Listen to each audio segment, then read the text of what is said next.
ওম শান্তি। 21 আগষ্ট 2025 সাকাৰ মহাবাক্যৰ সম্পূৰ্ণ সাৰ কথা। মৰমৰ সন্তানসকল, তোমালোক আখুৰি মতত চলাৰ কাৰণে ঠিকনাবিহীন হৈ গলা। এতিয়া ঈশ্বৰীয় মতত চলা, তেতিয়া সুখধামলৈ গুচি যাবা।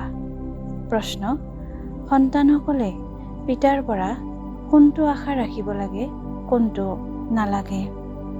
উত্তৰ: পিতাৰ পৰা এইটোৱে আশা ৰাখিব লাগে যে আমি পিতাৰ দ্বাৰা পবিত্ৰ হৈ নিজৰ ঘৰ আৰু ৰাজধানীলৈ যাম।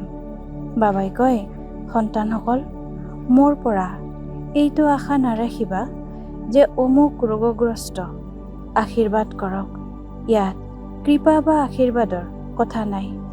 মইতো তোমালোক সন্তানসকলক পতিতৰ পৰা পাৱন কৰি তুলিবলৈ আহিছোঁ।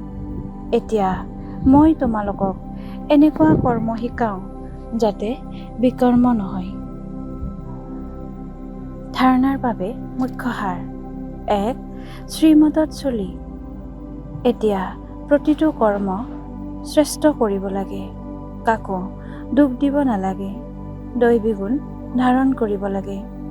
পিতাৰ নিৰ্দেশনা মতেহে চলিব লাগে। 2.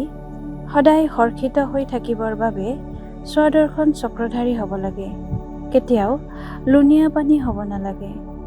সকলোকে পিতাৰ পৰিচয় দিব লাগে।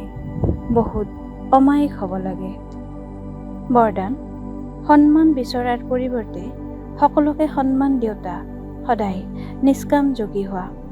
বিস্তাৰ: তোমালোকক কোনোবাই মান দিয়ক, মানি লওক বা মানি নলওক, কিন্তু তোমালোকে তেওঁক মৰমৰ ভাই, মৰমৰ ভগ্নী বুলি মানি লৈ সদায় স্বমানত থাকি স্নেহৰ দৃষ্টিৰে, স্নেহৰ বৃত্তিৰে আত্মিক মান দি গৈ থকা।